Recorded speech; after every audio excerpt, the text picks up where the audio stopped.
Welcome to another episode of Hearts of Iron 4 Abridged. In the previous part, we did our second big naval invasion of the USA, and this time it went a bit better than the first time. We've established a gigantic pocket on the eastern coast, a pocket in which everything is now dying and it's not very strong, but it looks good and a lot of the USA's key territory is now being occupied.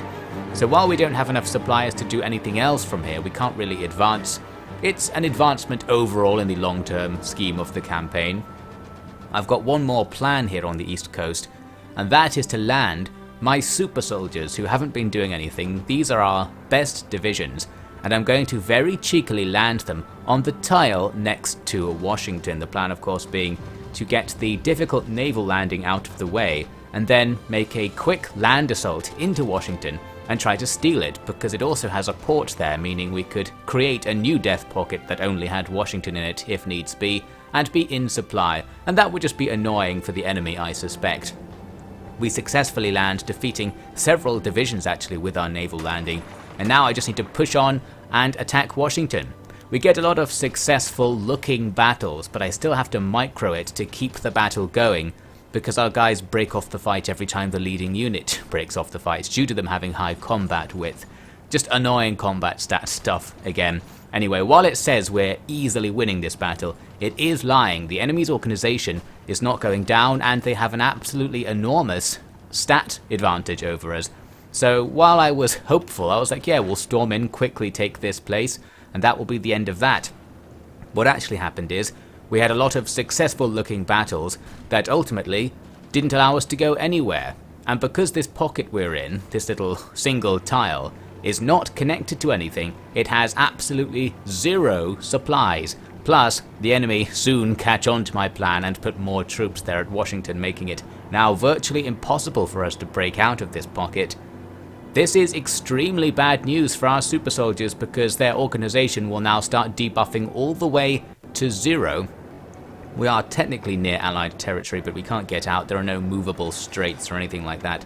So as far as the game's concerned, there's no way to get any stuff to those people, and they're just going to die, and I guess I just don't look at it because I can barely watch. We do actually make a little bit of an advance down in the south, because the enemy reduced the number of troops they had on the front line for a while, just with their general movement about the country. And I've got a couple of opportunities to make attacks. I think most of them failed actually due to us not having any supplies or fuel. But this one did succeed, where I pushed to the west. And that's useful because it extends the border we share with neutral Soviet Mexico, and we can get more supplies through that extra border tile. Took a while to win that battle, again because our guys are heavily debuffed and the enemy have level 10 forts all over the place, things like that. But that's going to happen. There are some failed attacks. It would be nice to advance forward one tile there to make the line look less weird. Checking back in with the super soldiers, well, they're just being attacked, so we're going to leave them to it. They absolutely will die, and I chose not to watch because there's nothing I can do about it at this point. Instead, I'm looking over here to the west coast, where the Comintern are starting to land troops here. What I suspect happened is that the Comintern had plans to land troops here for the entire time we've been at war with the USA, but they just didn't do it until I put my submarines next to the coast, because the AI forgot to get naval superiority, which cancels your naval invasions. So as soon as I get us naval superiority, loads of invasions start popping off over there, and that's useful because I'm also planning invasions at the same point and are going to be ready at about the same time, so we can go and try to help. And not only that, we can land troops at ports, because these multiple invasions did successfully capture some port locations, meaning we can much more quickly just throw a few divisions in there to make sure these pockets hold for a bit, whereas the regular naval invasions take a long time to show up and prepare and stuff. So that's all good news. We're going to help our allies hold this position and then show up with a whole load of stuff to make something more of this. Here's my first major landing. We throw our main army towards San Diego, landing right next to it. Then we receive this attack from the guys who are in San Diego. This is absolutely ideal. They're going to waste their organization fighting my 20 plus divisions. Once they're out of organization, we'll counterattack, easily win, and now we can move in. And because For the first couple of days, we're definitely still going to have fuel and supplies and stuff. We can move in relatively quickly. So with that, we secure ourselves a supply line. The antics in the west presumably drew away some of the American troops guarding the Texas line. There were a couple of empty tiles next to me there, so we can expand our line a tiny bit for free. That's very nice. Once San Diego is captured, the next main project in the area will be to go after Los Angeles, which isn't very heavily defended right now. We need to link up this small pocket with the other one and capture the presumably higher level port that Los Angeles has. Plus, capturing a major city moves the USA towards capitulation. They're still not that close that it matters in the short term, but any loss of industrial capacity that this also brings upon them should be helping us out with the war in general. Very nice. More troops are landing. This time it's the Ice Boys trying to land next to the front line, but actually failing. The Ice Boys aren't all that good, so that's not too surprising. Luckily, we have enough ports that we can just bring them in conventionally. Don't really need to worry about landings at this stage. I've also landed my massive stack of tanks, and they're going to help drive up the coast to link up the LA pocket with the San Francisco pocket and form a continuous front line. At this stage, I decided to remove the tanks from my comrades' divisions, which is the main kind of division I have in the field right now, because we've seen it doesn't really make them overpowered as previously advertised. And having the tanks there means I have to constantly produce tanks because they're getting destroyed all the time. And right now I'm thousands of tanks in the hole. I actually can't keep up with the rate at which we're losing tanks, even just due to supply attrition. So I have to take all of those tanks off the front line. Now instead of being thousands in the hole, we're just a few hundred in the hole, and we might be able to actually catch up and get all the tanks we need on the field, prioritizing putting them in the actual tank divisions. So the super soldier program is over, but the regular soldiers might do okay. I'm trying to push forward in Texas because if I can take that tile I'm going for there, our front line will look a bit neater and be on a river line a bit more, so that would be easier to defend. But that's easier said than done because we can't move between these tiles very quickly. In the west, I'm trying to push out from San Diego and capture a bit more territory. There's nothing out there, as you can see. It's mountains and deserts, so nothing too interesting to aim for, but having a bit more territory might be helpful. The ultimate goal would be to push all the way east towards Texas, but for now we're just kind of struggling to get into the next mountain tile and stuff like here. We're fighting a bunch of winning battles to move into those two regions, but those are going to be winning battles that once I come back to them I've lost. That classic situation, because the green can turn to red easily enough, and right there's an attack getting cancelled. Tried to restart it, but nope. We need to gather up more stuff and do some offensive planning, things like that. For now though, we've got the territory we need in that we have the coast and the supply lines, and we've caused the distraction that is presumably weakening the enemy's presence on the eastern front as well. We need to move up from San Fran to link up with another pocket that's slightly to the north. There's a small pointless pocket to the north of San Francisco that is linked into our front line by a crossable strait. My goal is to get the front line to actually continuously go around overland, so we have one huge continuous front to work with. We're also trying to chip away at other regions here and there. Nothing too interesting really. Here's a bit of news of victory really. Over on Newfoundland, after I got civilian control there in the past, we've dramatically improved the situation. This death pocket doesn't have that much death in it. Everyone's kind of alive. We've massively improved the infrastructure and the number of naval bases and the level of the naval bases, meaning that our huge stacks here are actually in supply. We could attack the enemy, only the enemy's stats are too high because they have good divisions fully entrenched in front of us, so nothing's happening, but we're not dying, which is not what we can say for most of our other pockets. Here's me struggling to move up to that river line in Texas. We just can't do it because it takes us so long to walk in after we win a battle that something else shows up and then sometimes defeats us as we're walking in and we have to try again. I did though successfully link up that line I was mentioning earlier, so now we have a continuous line going from the USA border in the south up to some random point like 2/3 of the way up the western coast. So a lot of coastal control, just not that much territory like we have in the east. We're just controlling a strip on the edge, albeit the most important strip because lots of the enemy's key cities are in it, so it's still pretty good. Now we obviously have quite a few troops that aren't deployed to these fronts. They're just sitting around in the Caribbean for the most part. and we're going to start using them to plan some new naval attacks further up the coast. We need to take Portland, Seattle and Vancouver to have decent control over the top left part of the enemy's territory. Those of course would all come with handy naval bases to help us continue the death front. I'm also trying to grind out this little salient here and push the enemy back to shorten our front line.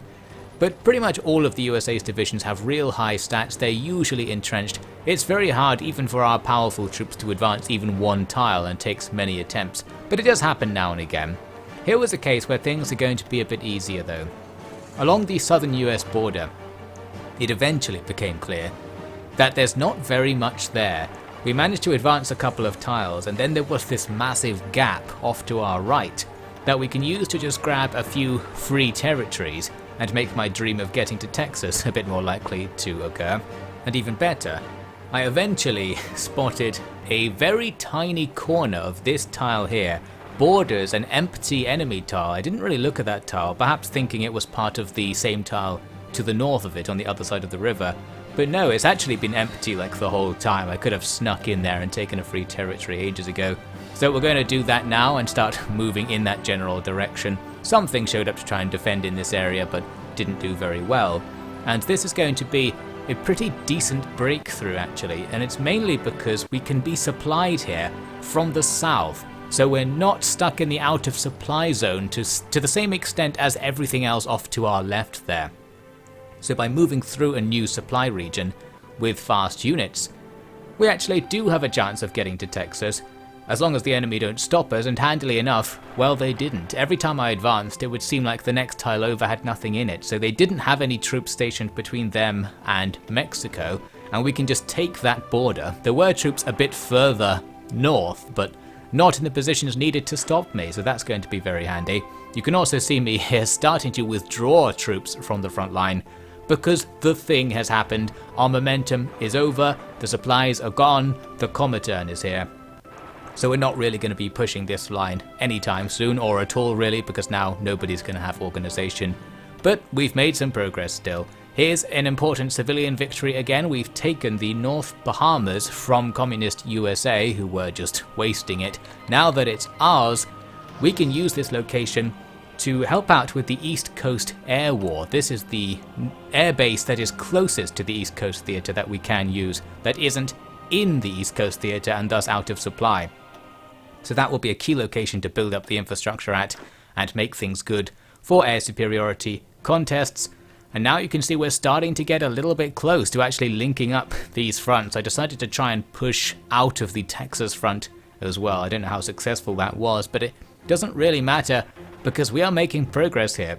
There is the risk the enemy can pinch us off by coming in behind us, since not that much stuff is actually pushing to the east. This was a bit of a speculative move, but it all works out very well, and soon enough we do have a continuous line going from the east coast to the west coast. A nice milestone. Also, Austin there was undefended as it happened, so we're just going to walk in there and take it. I don't know if I pushed the enemy out earlier or something, but could just be a mistake from the AI.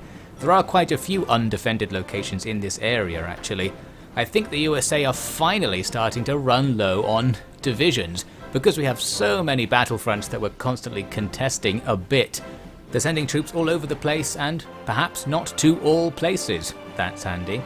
I think our Newfoundland civilian antics paid off, because checking back in here, Labrador has started to be retaken. We used to control this area, so now that it's retaken again, we can continue throwing in more and more infrastructure, more and more naval bases, to keep the Comintern in supply. And sometimes when I'm not looking, they actually somehow take regions in that area. So that's all working out, and that's another thing we can take credit for, which is great. Now we're going to get serious with our tank divisions. They have shown up to participate again on the Texas front. And I'm going to start doing something I could have been doing for the entire campaign, but only really occurred to me now because I'm quite stupid. When you're advancing with like 20 divisions, it feels good to throw them all against the same tile, but it doesn't do anything in the game. Because effectively, with these divisions, you can only fight with a maximum of 2 to 4. So you might as well split your army up into smaller groups and send them all in different directions to maximize your simultaneous offensive potential. And that's what I started doing here, taking the army and just telling half of it to advance, half to stay behind to defend the territory already taken, and from there they can split again to provide more offensive chances. And with this, our big block of tanks gradually spreads out over the area and actually takes a fair few regions here. Many of them were either undefended or defended by only 1 or 2 divisions, not enough to stop us even with our lack of fuel, which is no doubt giving the tanks some trouble. So that's all starting to look good. Here's me setting up for a small naval invasion. I thought I could take that port to the north of where I'm landing here, but there's actually a major issue with this minor invasion. We land with 0% supply, and we land in a zone that's out of supply, so our organization is stuck where it is and declining. That's going to make it hard to actually get to that port. I also landed 2 tiles away instead of the traditional 1, so we now have to make a very long, multiple-week march to that location and hope the enemy aren't there, otherwise this group's in trouble. I believe what actually happened with that invasion is I launched it from that island base we have there that's near Alaska, and presumably when I was there originally it was in supply, but by the time I gave the order to go, the Comintern had eaten all the supplies and our guys had run out, but I didn't pay attention when giving the order to go. So we did a no supplies naval invasion, and that's not very good. I'm supposed to have this other group supporting, but I don't have sea control enough to make an invasion across the entire Pacific Ocean, which is what I was trying to do there. So now I need to do some micro to try and work that out, or my preparations for the naval invasion will have been in vain. I very nearly got the thing that I wanted here. You can see me waiting next to the port, and then when I notice the enemy have left, we can walk in and it is actually unguarded. We would get away with this if not for the fact it takes like a week to move between tiles because we have 0 supplies. So something else eventually shows up and the situation ends up being pretty bad. We're stuck in the tile we were on just now, only now the enemy have spotted us and surrounded us with troops. So from here, the second anything attacks us, the entire stack will be deleted because it has no organization at all. Meaning I'm just going to look away and those men are dead, unfortunately. Let's just say they got captured instead, and we'll get them back once the USA capitulates. That's a possibility. It doesn't really imply anything in the game when a division just disappears. You can see the Comintern are still trying to take the New Orleans area. That's proven just an impossible task. We can't link up our 2 fronts on the west and eastern coasts properly, but we're not really trying either. I'm sure if I tried to do it, it would be possible. Instead, you can see my thoughts are to start a new front basically at the enemy's capital. We have 2 blocks next to each other along the coast, and the bit we're missing is where Washington is. So I'm going to start planning some naval invasions to go into the difficult part and just try to take Washington. I thought that might make some major progress, and maybe, I don't know if this is how it works, ruin their supply line situation as well, since that is somewhat based on where the capital is. So if we have their capital, that should help. Lots of failed attacks going on there in Canada. The Comintern is just throwing troops away, getting them stuck in pockets and stuff, the usual thing. We've nearly got to a satisfying point with our Texas war. We're pushing our line up to the next river on from where it used to be. Thanks to the early intervention of all those tanks, we've made some good ground. The tanks are now gone because there aren't enough supplies, so I pulled them all away. But the infantry, who are just living their entire life without food, are doing fine, and we are able to finish off the job and get a better front line. And things are also looking okay up north. There are now so many Comintern troops in the Labrador region that even with our epic building, we can't keep them in supply. And here's me noticing that the supply lines aren't actually going into Labrador. So I was building loads of ports to try and help out with imported supply, but actually no, we're getting our supplies overland from Newfoundland. So what I really need to do is improve the infrastructure both in Newfoundland and in the tile in between Labrador and Newfoundland, which actually I don't control, I think, so I can't do that. Overall, the supply system's not quite working the way I thought, which obviously doesn't help. We need to build a lot more in order to be actually in supply, or we need the game to have the option to the player to change how you're being supplied. If we could just supply this area by sea exclusively, that would be much better. Instead, we'll start improving the overland options here. I really think you should be able to forcibly build things in your allies' territory, because that would give us at least some hope of getting out of these death pocket situations. If I could pay the communist USA to put some roads between the east coast of USA and the front line in the USA. That would really help us out a lot. They presumably eventually do it on their own, but we've played way past the end of the game and we still have issues. Or of course just change the AI to check what the supply number is and try to make it not go over the supply cap. That would be so easy to program. It annoys me all the time. Anyway, we're going to leave this episode here as I gradually fight my way up to complete our new river line in Texas. Things are looking better. We have been stalemated everywhere. We're in a no supply stalemate in a lot of cases as well, which means if the enemy ever realize that we have no supplies and attack us, we will be in enormous trouble. We're relying on neither side doing anything at the moment, and we're going to try and look for new fronts to open up. The two main potential places being the Canada-Alaska area and the USA capital that I mentioned I'm going for. So those will be the projects we'll have to embark on in the next part, and I can tell you right now that I will be making the next part the final part, and that's either going to be because we win or because I run out of patience, stamina and CPU power. Let's find out which one it is. Dem haben wir es geschworen.